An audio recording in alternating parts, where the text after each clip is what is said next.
Welcome back to Kaulignation, your one-stop shop for all things Kaulig Racing, Dingernation, SVG Nation, NASCAR Nation, Ecus Nation, and none of them have been getting really any attention whatsoever for the last 5 weeks or so, specifically the YouTube channels. Um, Happy to be here with you all. I know for a lot of our viewers, this is not a convenient time to do a live stream. But the simple fact of the matter is, and you can probably tell that I'm driving by some background noise, so I will mute myself when I'm not talking. But it's been a flipping disaster the last month and a half. We went from having our electrical fried in our house uh, to a massive ice storm that wiped out honestly, most of our area and surrounding area, and it was 2 weeks without power. And we had to go stay somewhere else, and it was hell. And since all that has been figured out, uh, Ryan and I have touched base more than a few times, and we just have not been able to get together. The one time that we did to record a couple of videos, my audio ended up being complete shit. So that's on me. We're here now doing a live stream. If you haven't yet, please take a moment, like the live stream, leave a comment. Some of this will be clipped out afterwards. Ryan, how's it going, man? 10 races in already. Blink of an eye, it's gone. Yeah, it's pretty crazy that we are 10 races into the season already. I mean, hell, it's May 2nd, which, for those that don't know, this is my favorite month of the year. I'll be headed off to the Indy 500 in a few weeks, and just the greatest couple days of my year when we get around to that point. So the fact that we're already this deep into the season and getting pretty close to the summer stretch, which honestly is when I think the colleague teams perform their best, at least they have historically. Um, I'm very excited about that. I'm very excited with how the season's gone so far for the colleague cars. Both of them have outperformed where I expected them to. So, super, super happy with the performance of the car. Super, super happy that we're getting towards the warmer weather. And yeah, I definitely missed being with everyone. And I'm looking forward to hopefully getting our schedule synced back up and something where we can actually celebrate some of these good runs that I think we've missed out on. So yeah, glad to have you back. I'm glad things are settling in for you, Sean. And um, it's definitely a good time to be a Kaulig fan right now. You know, it's hard scheduling these things when the only time we've had to schedule one of these things is when I'm on the road for 8 hours. So, which I don't advise anybody to do, by the way. Podcasting and driving, not great, but my eyes are on the road and not on my phone. So if I have any audio issues, I don't have the video up, but if I have any audio issues, then please let me know. And I will adjust them as I can. I can mute myself with the click of a button. But yeah, man, 10 races in, we are almost a third of the way through the season.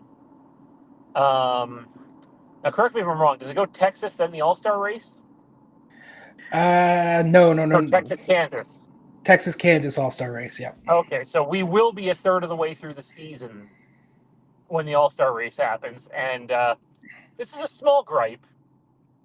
It's too soon. Too soon to be doing an All Star race. Back that shit up another month and a half. I was okay with it when it coincided with Charlotte and they did the For sure. Charlotte All Star race and then the Yeah, they 600 had the the next week. 600. Yeah. Yeah, that made sense. But I agree, it's a little early.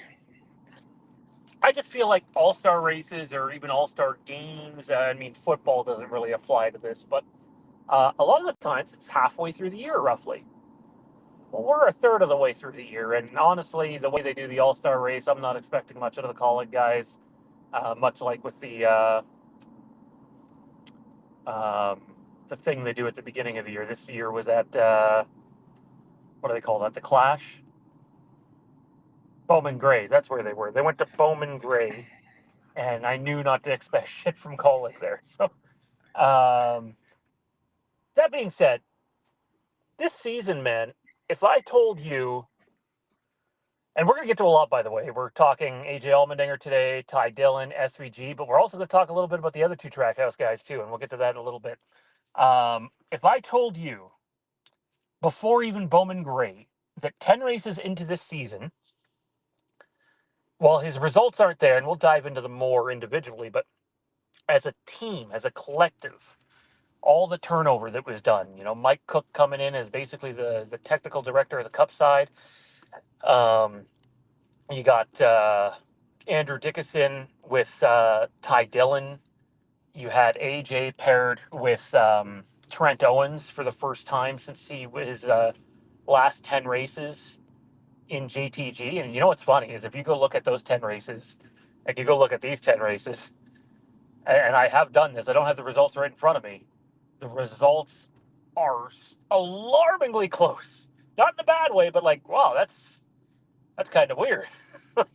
At different tracks too, but it seems that pairing is working better than I gave it credit for at the beginning of the year, and I got to eat some crow on that one, man. But if I told you 10 races in, AJ Allmendinger, without a win, is in the playoffs because of consistency and getting stage points in several races, now 6 in a row, I believe, which is the second longest streak in the Cup Series. And Ty Dillon, despite being like 28th or 29th in points, he's suffered with his finishes, but his average running position is in the top 20th. How surprised would you be? Or is the glass half full side of you just too glass half full and you're not really surprised? No, this is a 10 out of 10 scale surprised, to say the least. And listen, I am a glass half full person, but I'm also a very stats oriented person. I make my arguments, my points, whether it's in racing or in life in general, based off of proven track records and looking back at historical data and trying to put together the best judgment I can based off that information. And listen, I know the chase for the playoffs has only been around, I say only, it's been over a decade now. But going back to even when AJ first got into the sport back in 07, 08 timeframe, at any point in his career, he has never put himself in a playoff position or even a championship position. So when you're 0 for your career at being in the playoff hunt, with the exception of his win in 2014, you look at it and say, yes, of course, I'm glass half full. Yes, I expect him to run better. Kaulig was saying all the right things. I was super excited about Mike Cook coming on board. Like, I was absolutely expecting us to be running between 15th and 20th fairly consistently week in and week out, but I wasn't expecting us to be much higher than 20th or so in points. So to see this, in 15th place, you know, on speed, on merit, with some bad luck involved. I mean, finishing dead last at the Daytona 500, going from 4th to 30th at Coda, places that we expect to run at least halfway decently at both of those places, is an absolute credit to the organization, to the team, to the relationship Trent Owens and AJ have put together, and it's absolutely impressive. I was not expecting them at any point in the season to be sitting in a playoff spot on speed, with maybe the exception of the first couple races before things shook out. And before you touch on Ty, to add to that, the 3 issues where he's had some real bad luck and they've left a lot of points on the table: Daytona, track he's good at; Coda, track he's very good at; and most recently, Talladega, getting blocked into the pit box there by Chastain, who wasn't supposed to pit. Thankfully, at stage points, and there was a couple of disqualifications, which improved his standing, and he still moved into the playoffs from it. But like, I know you're not going to go perfect all year long. You're not going to go and not have DNFs, and things are going to happen. But when you look at the 3, in my opinion, the 3 big mistakes so far on the schedule, and the Daytona thing, the engine goes. Coda, they don't get the wheel on tight due to a gun malfunction, wasn't anyone's fault. And then Talladega getting blocked out by Chastain, losing the draft, and then that's a whole other bag of potatoes, the racing that was going on there. I'm sure you'll want to touch on later. But those 3 tracks are 3 tracks you would have circled in those first 10 races going, here's where you need to get the most points. This is what you need to do in order to have a sniff to be running 20th in points or something like that. They have left a shit ton of points on the table in those races, and yet there he is still in a playoff spot, and that is what I find the most impressive, and it gives me the most hope. And by the way, we're going to get to some SVG talk later on. I see a lot of, pardon the term, SVG fans on the edge of the building or the edge of the cliff. And believe it or not, I'd like to be the guy today to try to talk you off that, because there are some wild overreactions going on over there. But go ahead, Ryan, continue. Your thoughts on him being in the playoffs? Well, in my opinion, the three strongest tracks in those 10 races, they did not take home good results. Yeah, absolutely. I think I will say last week at Talladega, while the incident with Ross Chastain was super unfortunate, and that was the final nail in the coffin for the day, I was not a fan of the process of running so far in the back, trying to stay out of trouble. Obviously, the fact that there was no big one is very rare, so that didn't work out in that sense. But anytime you play defense and not offense, and you put yourself at risk of bad situations occurring, and the fact that they were already dangling mid to back of the pack, and then to have the issue where they did get a slow stop because of the miscommunication with the one team, that's a bit of a self-inflicted punishment or self-inflicted wound in my mind. When they actually tried, they were pretty good. They did get a good finish in stage one. They finished just outside of the stage points in stage two, so they were They were there. one of the cars that could pass better than some of the other cars. In stage two, they got no help on the outside, though. Yeah, but we saw that at the end of the race, and I touched on this on X to several conversations that I had. We saw a lot of the passing early on because some teams were saving fuel. The third lane, the fourth lane, even in some cases, was able to get going, and you could make an aggressive push to the front. But once everybody was full throttle, all out, you saw them two by two, very little movement. You just once you got your spot in line, that's more or less where you ran the last bit of the race there. So, um, obviously, had the pit strategy worked out and they finished, gotten themselves closer to the front, they probably would have gotten a really good result. We saw that with Austin Cindric. He was in a similar spot to AJ. He was probably a few spots higher. They had a great pit stop, great strategy, got out front, won the race. So I understand that particular process, but they didn't give themselves the best position, and it did cost them. So that aside, where I expected them to fail, like tracks, and they weren't great at Phoenix. I think, we just want to shout out Mike Cook for being very active on X and communicating with us, and having a handful of conversations with us. I really appreciate his openness and honesty to talk with us. And he said, "Hey, man, we're going to make some improvements. We expect to run pretty well." They did not run well at Phoenix. We both can agree on that. But it was better than it had been in the years past. And that was a place where it's like, man, if we're going to run 30th or 33rd, it's going to be Phoenix. And I think they ended up running like 25th or 26th. So maybe even finished better than that, to be honest. They did. They did. I think they finished. I think Ty was like 18th and AJ was 22nd or something, which Yeah. at that track is not bad. The unfortunate part there, though, is Ty had a top five, almost a guaranteed top five, and they threw it away. And which has happened a few times this year. Maybe not the top fives, but I thought their strategy at Phoenix, which I don't think we really got to talk about, was the best that you could hope to do for that team, and that was hold on to your soft tires and or option tire rather. Do not burn them, and do your damnedest to stay on the lead lap. You need some luck, but do your damnedest to stay on the lead lap and save them. And they did, and it paid off until it didn't. But it really paid off for Ty Dillon. It just got caught speeding on pit road. That's when you're fifth place and you're Ty Dillon, you cannot make that mistake. But yeah, I thought for they're never going to be good there in my opinion. Not for years anyway. They seem utterly lost at that place. I was happy with how it turned out. Honestly, I was too. I think, and you and I were talking during that race or right around that race weekend, the big issue we had was, and listen, I'm never short in confidence, but how confident Mike Cook was. He's like, "Hey, listen, we expect to unload top 15 and compete for a top 10." But in reality, they unloaded around 25th and we're competing for a top 20. Again, big improvement from where the team has been, but some self-induced pressure that they didn't quite live up to, and that's kind of been the theme of Kaulig for years. And listen, they have since proven that they have found speed and they are unloading faster, and you know that confidence was certainly. I'm glad he had it, and it seems like it's paid out.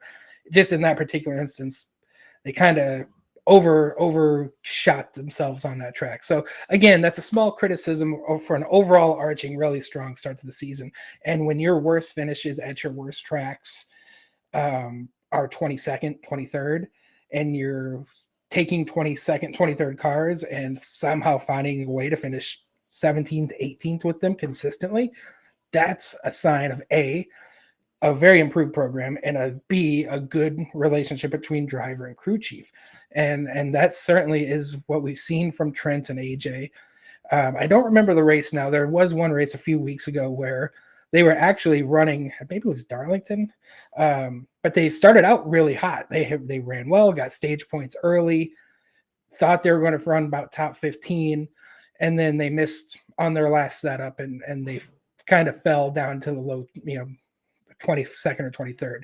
Those are the areas where, like, all right, you got to maximize those races. But again, like, I'm really nitpicking because we are sitting 15th in points, and really have done the opposite of maximizing our efforts when we really wasn't expecting it. And again, we had a stretch of tracks where it was Martinsville, Bristol, Phoenix, Darlington, even, where we were kind of expecting not great performance, and they ran respectable, and that's what I wanted to see. So I'm super excited about that. And then to that point of driver crew chief relationships, Ty Dillon, Andrew Dickinson, they have really hit the ground running. And I even told you this last year. I was really impressed with Andrew Dickinson. The way he calls the races, his strategies are really, really good. It seems like I have yet to see a week where they had a poor strategy. Even last week at Talladega, the way they played their strategy, the way they did the fuel racing, got Ty up front. As you said, he was pretty much locked into a top 10. Some miscalculation, whether it's from the team, from the driver, they ran out of fuel on the last lap. That is heartbreaking, to have a top 10 car fall all the way down to 30th. But we saw that with AJ Coda. So it does happen throughout the season. It's just how you rebound from those situations. But I say this week in and week out, I feel like Andrew Dickinson is constantly maximizing the performance of that 10 car, and Ty Dillon, from all intents and purposes, has maximized his performance in running competitively week in and week out. I think from his side, he's got to clean up how he finishes these races. But when you're continually performing as well as they have been, the finishes will come. So I have been really excited about Ty as well. And you know how I feel about Ty Dillon. 2 years ago, I would have jumped out my window at the thought of Ty Dillon being in a Kaulig car. And he has really turned me around and proven me wrong. And I'm very happy to say that. So kudos to Ty, kudos to Andrew Dickinson, and truly kudos to everyone at Kaulig Racing for really getting themselves turned around and putting on a very strong start to the season. Now, can they continue this over the next 10 weeks into the playoffs? Obviously, that's the next challenge. But if they can continue their current pace, they've got a really strong chance to potentially have two cars finish in the top, 2025 in points. And I don't know if AJ is going to point his way into the playoffs. There's just so many variables. Austin Cindric won a race. Josh Berry's won a race. We're sitting right on the bubble. So if anybody else below us wins a race, then you're digging an uphill battle. So I don't know if we can get in on points, but the fact is that they've even put themselves in this position is incredibly good for this organization. Yeah, it's just to be in the conversation of competing for the playoffs is up there. And he can still win a race too. And we'll touch on that with SVG too. I think there's people that need to calm down. But I like another thing we didn't touch on because we haven't had time, we haven't been on, is shout out to Grizzly nicotine patches. They're doing, I believe it's 9 or 10 races with Ty Dillon this year. And just out of nowhere, we get the sponsor announcement for AJ that, you know what, Grizzlies decided to sponsor him in 4 races as well. And if it wasn't for the poor finishing position because of losing the draft there, that Grizzly car was on TV a decent bit last week. I could see from my phone. Not that I could pay enough attention, but the fact that I could still spot AJ now and then while not paying full attention was something. I think you mentioned they got some good TV time too. Fox did the rundown before, which is a really good one. Little 2 minute, 3 minute package with AJ going over this season so far. He had the great finish at the great race at Bristol, really all day long. Uh, and so shout out to them. Like, it's not easy to come and sponsor 4 Cup races, and they're doing it. And I wouldn't rule out further expansion in terms of the TV time and attention that they're getting. So that's always a good thing. Um, I think a lot of haters would look at Ty Dillon's finishing results and would probably go, "Oh, see." But you got to dive into the underlining numbers more. You got to understand how he's run at some of these tracks. He was, what, sixth place, fifth or sixth at Daga when he ran out of fuel and had to get out of line. Uh, Fifth place at Phoenix. Got hooked into the wall at Coda. Not his fault.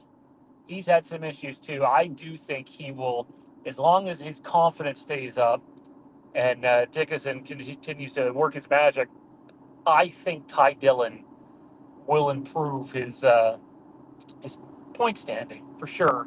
But I don't think anybody had him listed as, oh, Ty Dillon's going to come in here and have an average running position of 20th 10 races in. I don't know anybody who was saying that. Literally anyone, not a single soul. And I'm sorry, but Daniel Hemrick and whoever else not named AJ Allmendinger that was in the 16 car last year weren't sniffing an average running position of 20th, let alone what AJ's doing. Yeah, absolutely. I think without a doubt that, Ty, if he continues to run where he's been running 20th or better most weeks, he's going to get himself in the top 25 in points. And I want to equate, it's a kind of an iffy subject, but I'm going to equate this to F1, right? The mid-pack battle in NASCAR is a really good battle. You have your top tier teams. We're not talking Joe Gibbs. We're not talking Roger, Penske or I'm drawing a blank here. Hendrick, the Chevy side. Like, we're not competing with those guys, and I understand that.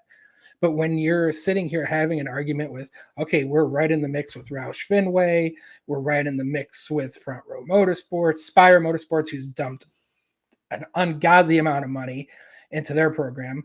Side note, I cannot believe Rodney Childers got fired. That's crazy. 10 races into a season. But when we're talking some of these organizations that, we weren't really pegged to be running competitively with, to not only running with, but outperforming in several instances, that's a credit to the organization as a whole that, and rightfully so. I think we can sit here and say the last couple of years for the Cup program has been so dreadful that we deserved to be discussed with the likes of Rick Ware Racing, Live Fast Motorsports, because that's kind of where we were going, it felt like. But to obviously outperform that, get ourselves in contention with and outrun some really well-funded organizations and teams that have incredible sponsors. Because listen, we could still, and I appreciate what Grizzly Nicotine's done, and I really appreciate what Celsius is doing with AJ. But we are still at a sponsor disadvantage. We can't compete with a Kroger car from RFK Racing. We can't compete with a Gainbridge that's on the Spire car 36 weekends a year. We don't have that support. Man, I'd love for us to have that support. If we did, I think we could actually legitimately compete in the top 10. So, we're still, I think, at a disadvantage financially, but yet we're competing in and above a lot of those teams and organizations. So super, super excited for that aspect of it. And Ty Dillon deserves a lot of credit for his consistency, keeping the car clean, working with his crew chief to maximize their performance and their strategy and their track position. Because I will say this, right now, the Cup cars are so equal that really, if you put yourself in a good track position, even if the cars behind you are a little bit faster, they have a hard time passing you. So working the strategy to get yourself in those positions, at that point you just got to execute the rest of your day. And I think we've seen AJ do that, and Ty struggle with that a little bit. Again, some of that's not his fault, but some of it is as well. So that's where he needs to get a little bit better and clean it up. But if we sit here at the end of the year and say, the 16 car finishes somewhere between 17th and 20th in points. Again, this is just me assuming he doesn't win a race, because winning is really freaking hard. And road courses, while there are his strong suit, we have some strong competition with SVG and others, so it's no guarantee. If he finishes 17th to 20th in points, that's a great year. And if the 10 car with Ty Dillon can finish 21st to 25th in points, that's a really strong year.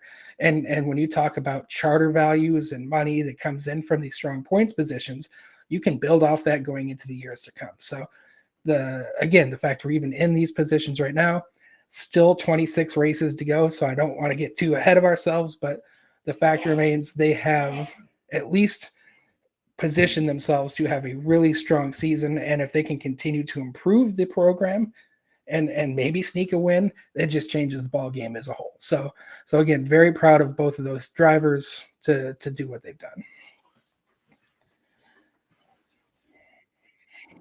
Absolutely. And I want to give, before we move on here, I want to give Allmendinger and Owens their flowers a bit here, because we mentioned how Hemrick and drivers not named Allmendinger last year in the 16 car weren't sniffing a top 20 average running position to give Ty Dillon his flowers. They also weren't getting stage points at all. And even AJ the year before, when he was in the 16, when Nutrient was still on board, wasn't really getting stage points.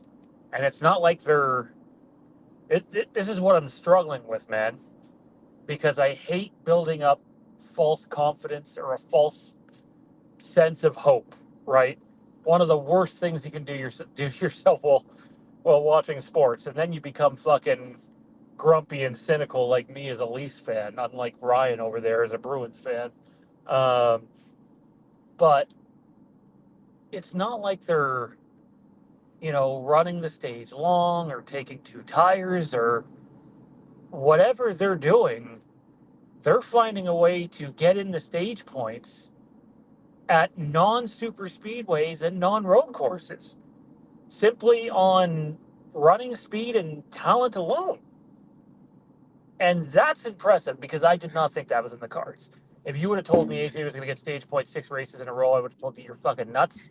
I'll put $1,000 down right now, and I'll take that bet, because it's not happening. Yeah, Guess what is happening? listen, if there was an over/under bet for AJ and his stage point, opportunities throughout the course of the season, and you put it at 5, I would have taken the under. I legitimately wasn't expecting him to get stage points in many races at all, even at the road courses, right? Especially with the way they throw cautions. I expected us to flip those stages in most instances. So I was not expecting a lot of stage points. And again, when you talk about the margins of trying to make the playoffs, it's the finishing positions have been solid, but those extra 3, 5, 7 points that you can accumulate if you get stage points, that's where you can go from a 20th position in points to a 15th or a 17th to a 12th. That's the margin that gets you there. And I did not, under any circumstances, expect us to run competitively at Darlington and earn stage points there, at Bristol, get stage points there, at Martinsville. These are tracks we struggle at. And these were tracks we actually didn't get super good finishes. But the fact remains that in the early portion of the race, the driver and the crew chief had a setup that worked, got themselves in a position to get those points. And again, like there have been a couple instances where we finished 6th or 7th, and those are big point stays, by the way.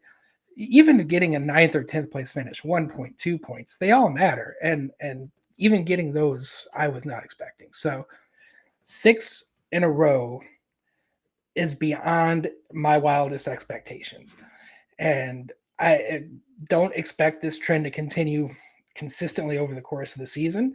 But if we can get to a point where we get stage points now in 10 races, 15 races over the course of the year, that's a huge situation, and again validates the steps the team is making to get faster, because those are the parts of the race where I really felt like even a couple of years ago when we got good finishes, it was kind of because we scrambled to good finishes or got lucky with attrition. This is not attrition. This is flat out running competitively and outrunning cars, of like a Kyle Busch and others. So those we can take these and build off these and say this is not luck. This is absolute speed in the race cars. And again, that can be attributed to everyone at the shop, whether the relationship with RCR and one welcome. And listen, maybe Ty Dillon has really helped solidify that. It certainly hasn't hurt, but I think the group as a whole at RCR really is working well together. Obviously, the additions of Mike Cook and others from Stuart Haas closing down, while I feel bad for that situation, it's clearly helped us. And that's what we talked about last year.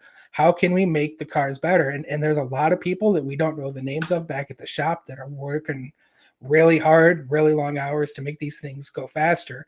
And they deserve all the credit in the world just as much as the drivers and crew chiefs do. So I'm going to push back on that. And the funny thing is, not the last part. You're spot on. All the men and women at Kaulig Racing. Now I sound like AJ Allmendinger in every interview. Do a fantastic job. They've been grinding. Just love the approach from the team this year. Even Chris Rice on his radio spot, which is Thursday mornings now, has been a little more level this year, which I appreciate. My one gripe is something that you just brought up that I have to disagree with full-heartedly. Now, behind the scenes, we don't really know what's going on with the RCR thing. But I gotta be honest. I'm fucking done with this one welcome shit. You won't hear it from me anymore. You might hear it from Ryan, but I'm not going to publicize it. I'm not going to talk about it. I don't consider this a 4-car cup team and a 4-car or a 5-car Xfinity team. I don't. They don't work together on the track at all, from what I've seen. They've even gotten into one another several times in Xfinity. Maybe not Jesse Love, but the other dipshit that runs for RCR. And yeah, I called him a dipshit because I've had just about enough of that guy. He was actually asked about the whole one welcome thing after one of the races this year, and he basically scoffed it off. Like, nah, it's not really, whatever. And what I see, and this is what I've been seeing since they first started talking about it, but now, like, we're half a year later now, man. The only people that talk about it are Kaulig. RCR doesn't fucking mention shit. Not Richard Childress, not their crew chiefs, not Austin Dillon, not Kyle Busch, not Austin Hill. I like Jesse Love quite a bit, so I'm not going to say anything bad there. And again, we all know why Ty Dillon's in that ride, but he's making the most of it at the moment, and he deserves all the credit for it. And I'm sure there's some things they've benefited from, but I don't appreciate the public stance of, oh, well, Kaulig can talk about one welcome and act like we're all a team, but RCR isn't going to do that. As far as I'm concerned, man, RCR kiss my fucking ass. So I do agree with you in the sense that it's definitely been a pretty one-sided relationship, and at least publicly. But I have heard feedback from both the drivers, Austin Dillon and Kyle Busch, in Hang on, various I take interviews. half that back. I take half that back. Thank you for Andrew Dickinson. Now you can kiss my ass. True, Dickinson did come from RCR, but I have heard comments from the drivers specifically on how they've worked with the other drivers, and I have seen the likes of Kyle Busch and AJ Allmendinger looking at SMT data and practice together. I guess some maybe it's more on the Cup side than it is the Xfinity side, but Austin Hill is a real jackass. I think we can all agree with that. I don't even know if his own team likes him, but he is pretty damn talented. So, Oh, I agree. You've been on that train for a few years. I'm just catching up. I've had my take of or taste of Austin Hill. Yeah. I don't like it. I don't like him. I'm not saying he's not a good super speedway driver. He's fantastic. But man, what a piece He's of out for shit of a person. himself. Yeah, he's not a team player. He hasn't. I think that's a big. And I'm getting off kilter here, but I think that's a big reason Sheldon Creed got booted from RCR, is because him and Austin didn't get along, and unfortunately, Austin is producing results, so he got to stick around. But Austin is not a team player. He's never been a team player. He's very self-interested in his team and his results, and hey, more power to him. Works for him. But I'm not going to look at him specifically and say, hey, this ain't working between Kaulig and RCR, because I think it is. Just maybe it's more one-sided than we'd like it to be, for sure. But I have no doubt that there's data being shared. They're obviously meeting, Mondays and Tuesdays back at the shop. They're reviewing the data. As I said, I've seen it on practice and qualifying, Kyle and AJ working together. Austin's made one or two comments that I've seen in various news articles about the relationship. So it is there, but it is one-sided. I will not argue that. And we definitely see, there are weeks where the RCR cars are better than us, but also more often than not, there are weeks we've been better than them. And that, I to could me, be it says wrong, a but lot. is AJ not the strongest of the bunch right now in the Cup Series? He is the strongest of the bunch. He passed Kyle Busch in the standings after Talladega. Yeah, so it doesn't surprise me that AJ and Kyle would be shoulder to shoulder. They've been around a long time and raced around one another a long time. And I do think AJ in this most recent run has earned a lot more respect from people than he had prior to going out. But on the Xfinity, I don't like the public approach of not even little brothering, but like being completely dismissive of the one welcome stuff. I'm sure there's some help there for sure, but I still say in the long run, if they can ever get the financial backing, they will be better off on their own. There'll be some growing pains, but in terms of the organization's future, yeah, I don't know. I've had enough of the Chris Rice singing the praises of one welcome, and one person who you never hear one welcome from almost, other than his beginning of the year interview, AJ Allmendinger. He doesn't bring it up, and I've heard almost every single AJ Allmendinger interview there's been this season. And what he does bring up though, he says, "Hey, you know what? Ty's a great teammate," and I think we're just beginning to touch the surface with one another, and it is what it is. I will say this: I don't want to end on a sour note. I had to get one in there.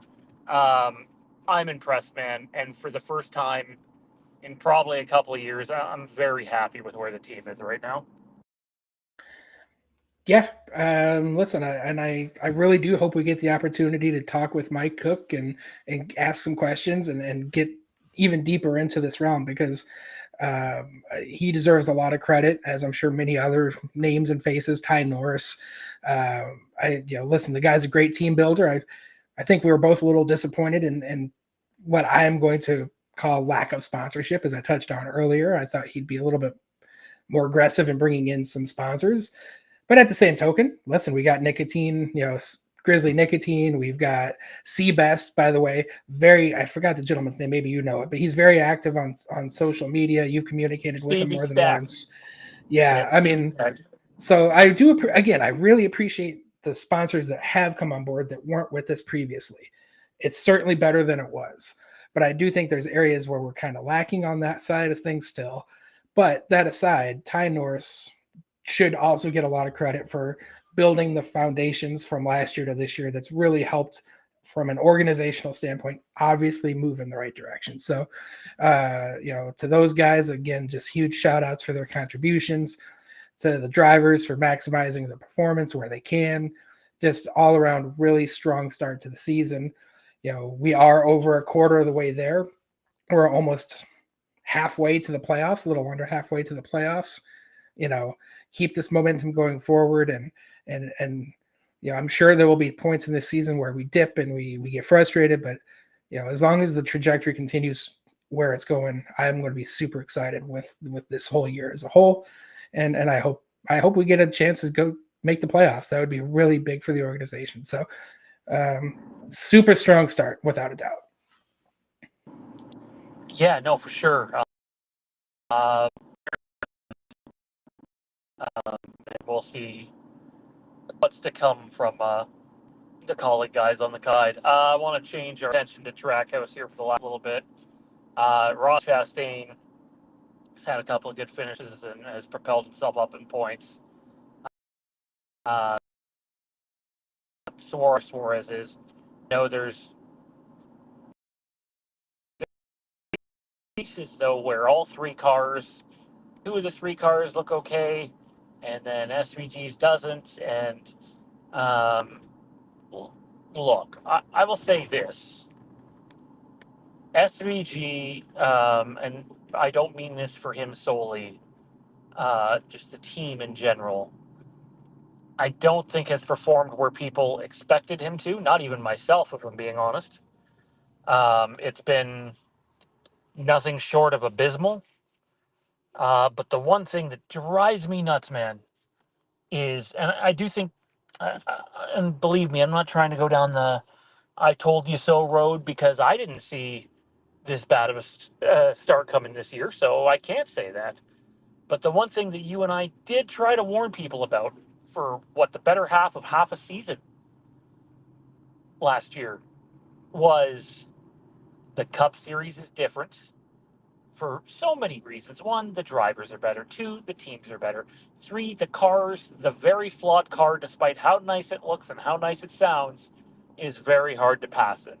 It's also a new team put together for the first time ever. Okay. Now, he's a chartered car, so he's not DNQing races the way AJ did with Red Bull. And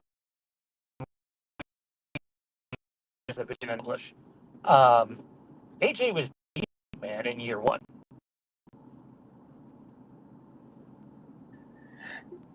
Yeah, I know you're. I don't know if you're going through a bad spot, but your signal's not very good. Okay. Barely, yeah. But to your point, though, I'll touch on that while you're working through that.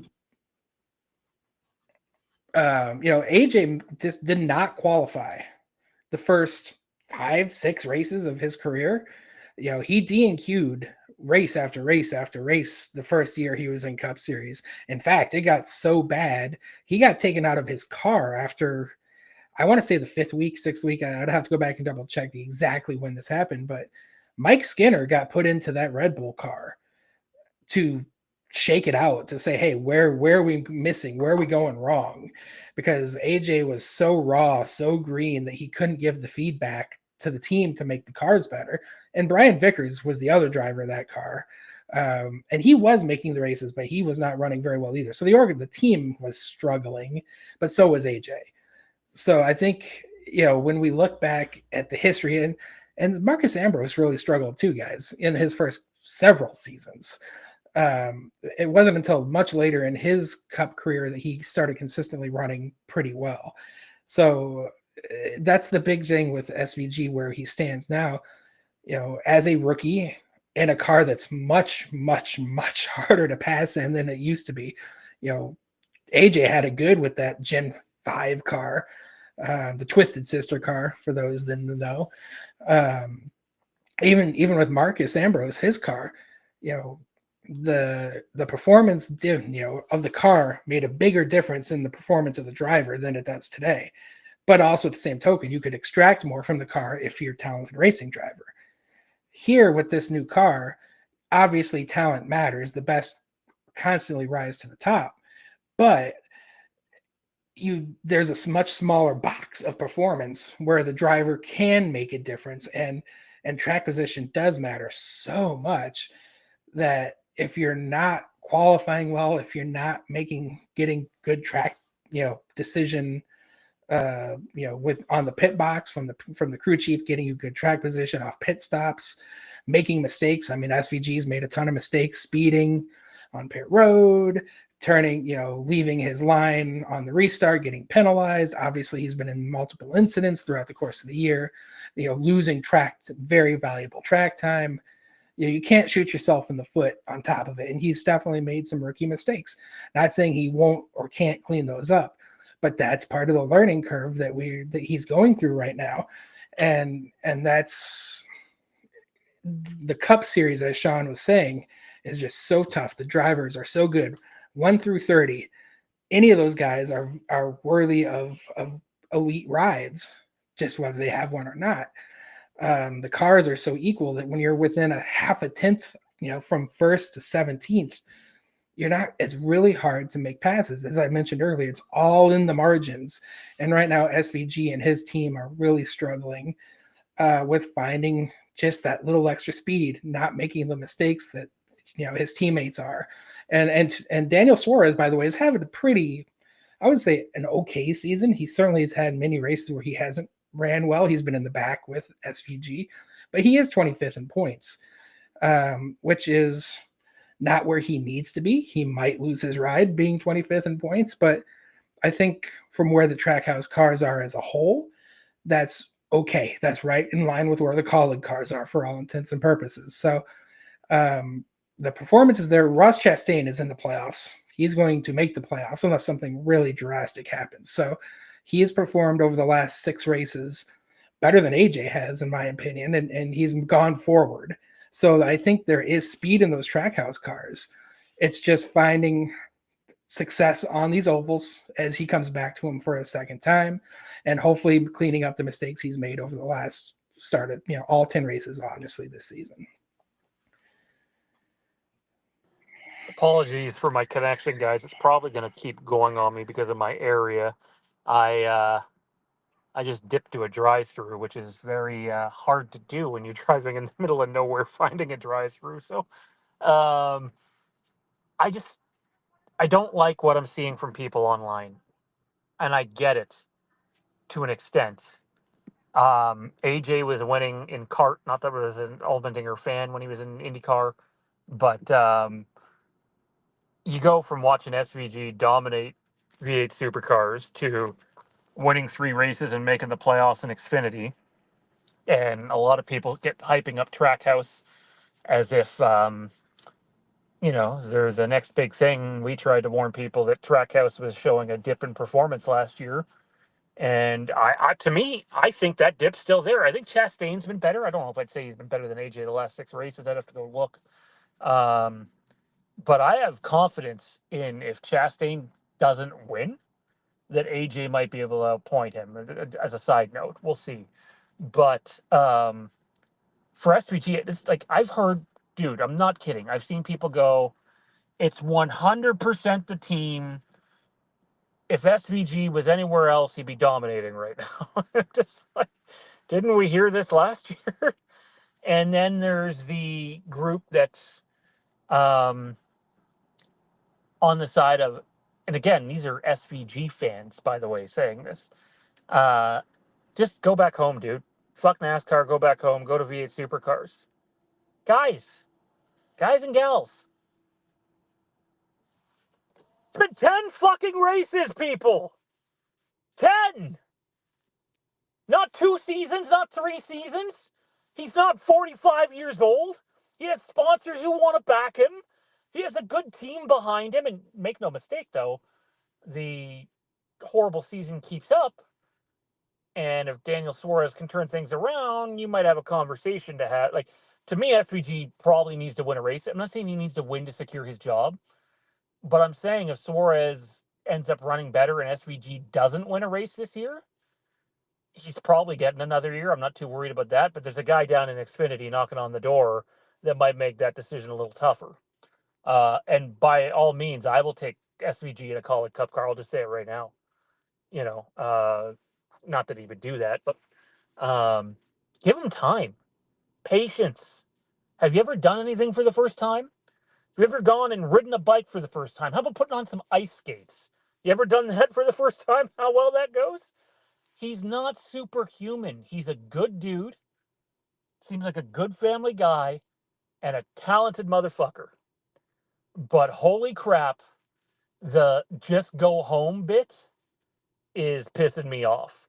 And it's the extremes, man. It's either all the team's fault or he can't get it and is never going to get it and should just go home. Why can't it be somewhere in the middle? Like, I know Lynn, who's here, one of our moderators, great person. even mentioned, this is going back like a month now that she mentioned it, but like some of the things people are saying are just out of line. Overreactions, people. Give it time. Yeah, he's not running as good as I thought he'd run. That doesn't mean he's not going to win a race this year. He's still the favorite when you go to Chicago. Now, I'm not going to say he's the favorite at the other road courses because, you got Larson and Reddick and Bell and Allmendinger, etc. Not to say SVG can't outrun those guys at any given road course because I think he could.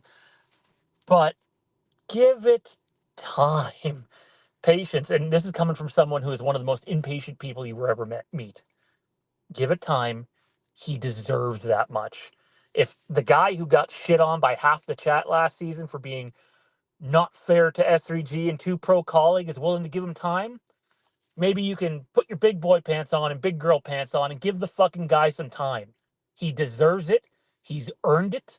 Be patient. I guarantee you he's going to get better. Yeah, this is the hard part of being a fan, right?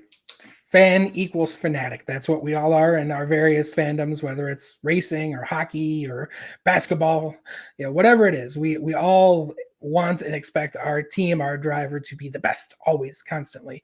And it's just not always the case. And SVG, obviously, prior to coming to NASCAR, was the best in the world at V8 supercars. I don't think anybody could really touch him. Right. I don't know his exact stats, how many wins, how many championships, but he pretty much smoked them there for a good long bit. So when you go from winning all the time and constantly being at the front of the pack to switching disciplines, and listen, him winning Chicago a couple years ago was the absolute worst thing that could have happened in terms of expectation, because I think the fans were like, oh, he's got this. The Cup car, NASCAR is not that good. Well, in fact, it's just SVG maximized what his strength was, which was street racing, and obviously earned himself a shock win that propelled him to where he is today. But in realism and real life, that the Cup drivers, as I said earlier, 1 through 30. I mean, roll a set of dice and pick any driver that's currently 1 through 30 in points and put them in a top level car. They're probably going to go out and compete for top fives and wins. That's just the caliber of drivers we have. And it doesn't mean SVG isn't better than some or most of the top 30. I think he is. It's just transitioning to this discipline takes time. And again, we touched on this. It took AJ the better part of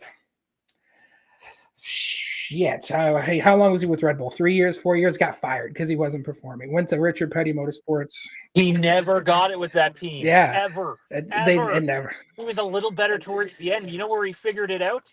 Gillette Abraham and then Petty, which is the same team. Yeah, but it took 5 years. I mean, that was 4 years, 5 years. And then even then, it took another couple of years on top of that before he got his opportunity with Penske. So we can't sit here and say, listen, he's 10 races into a new discipline and expect great things. Some of his DNFs are self-inflicted. He's absolutely made his own mistakes, over driving the car. And we saw this, and I think we said this in a previous episode, especially with this new car. It's not new anymore, but in the first season, a lot of drivers were snapping the car around and wrecking by themselves, just coming off of a corner and looped it around into the fence. It's just the way you have to drive this car is vastly different than what he did in V8 supercars, and even vastly different than what he did last year in Xfinity Series. And some of those mistakes he's already learned from. So, him crashing out multiple times, again, he's had pit road speeding penalties. He's done some stuff that he has to clean up himself. And he just has to learn this car and complete the laps. And it's going to take more than just this year. I do expect him to be better. I absolutely thought he would be running anywhere between 25th and 30th most weeks, and he hasn't done that with the exception of Darlington, where he finished 20th. He hasn't performed as well as I thought he would. The curve is definitely steeper than even I expected it to be. And as you guys all know, I'm the glass half full one. So that aspect has to be taken into account. It's going to take a while. And I do think he's going to get at a minimum next year. He brings too much sponsorship to the table for them to move on from him. But you're right, Connor Zilic is definitely there, and that's a driver that's likely going to take the Daniel Suarez seat But maybe, again, they have to learn, they have to work together. Ross Chastain's, Connor Zilich, they all have to look at the notes and see how they can make each other better and figure out where he is losing some speed and unload a little bit better. But it does take time. It's going to take multiple seasons. Even next year and the year after, I expect struggles. It just takes that long. A driver like Ty Gibbs, I know I don't personally like him. I don't know how you feel about Ty Gibbs, but when he was in the Xfinity Series, he won 20 races, won the championship, thought he was going to come in and kick everyone's ass at the Cup level. He is now in year 3, race 90 something, and he still hasn't won a race. Same thing with Chase Elliott. It took him 3.5 seasons to win a race. Same thing with Ryan Blaney, champion. Took him 3 seasons to win a race. William Byron, 4 seasons to win a race. Even the very best of this sport, it takes multiple years to get their hands around the series, the competition, the cars, the communication with the crew chiefs. So just keep that in the back of your mind. And I do think he'll win a road course. He will absolutely be the betting favorite at every single road course we go to this year. And you win one, just one. And he's going to go from 35th in points to 16th overnight. And all of a sudden, a successful season, no matter how well he ran up to that point. So again, keep that faith. Give him the opportunity to run well where we know he will run well. And the switch can be flipped at any second. Yeah, I don't know if I look at it that black and white. For the team, if he wins a race, he's in the playoffs. Unless we get 17 winners, then it could get dicey, which I don't think will happen. Hasn't happened yet, and I don't think it ever will, frankly. But I still think, if you win one race, but you're running 30th to 33rd the rest of the year, that's not a great year because guess what? Your ass is out in round 1. It just, it is. There's no getting past it. And I'll say right now, barring, even if SVG wins 1, even 2 races, barring some very fortunate events going his way in the playoffs, just with where he is in his career right now, his NASCAR career right now, it's basically guaranteed first round exit. Not all that different than AJ though. Like AJ would have a real hard time making it out of the round 1, just with the way the playoff format is, unless you're stacking up wins. But SVG would basically be doomed to be out round 1, no road course in round 1. I don't believe that's round 2, right? The road. Correct. Yes. Yeah, I couldn't remember if it was round. Yeah. They moved Watkins Glen out of the playoffs. The guy deserves it. Yeah, which I don't agree with. They should have kept that. I like SVG. I wanted him to run better than what he is, despite what some people might think. And I think he will run better. It's just going to take time. Everybody is new over there for the most part. You have a couple guys from the 16 crew last year that are over there. You have a couple of Suarez guys over there. I forget who posted it. Someone posted a full breakdown of all the teams, like pit crews, crew chiefs, etc. The crew chief was over at Spire last year. Like you're talking about bringing in a bunch of guys together as a complete unit, and if he doesn't.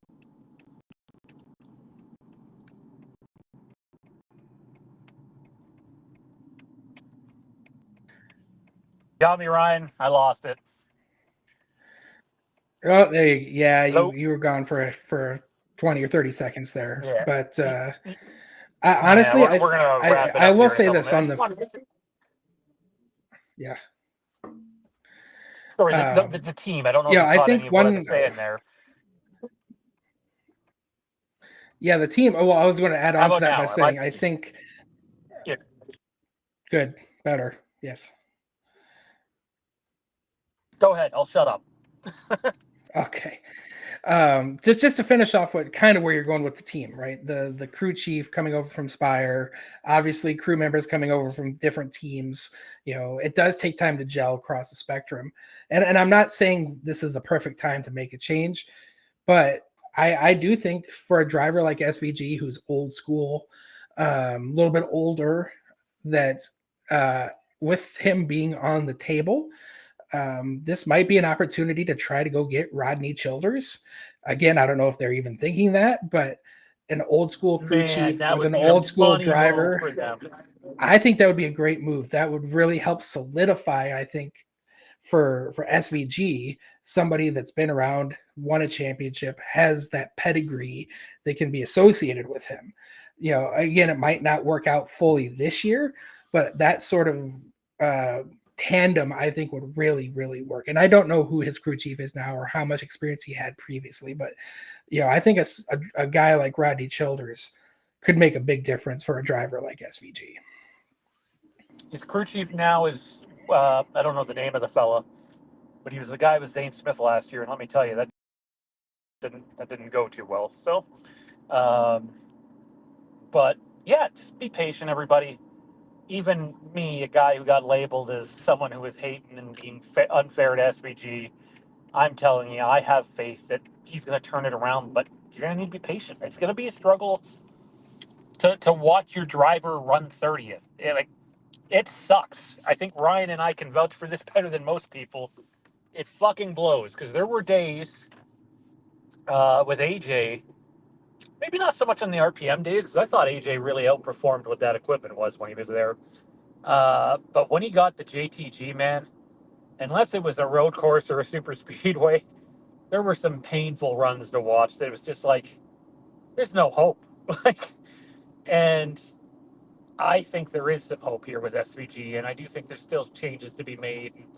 Um, no, it's not just the team, but the team is, contributing to it. They're blending together for the first time ever.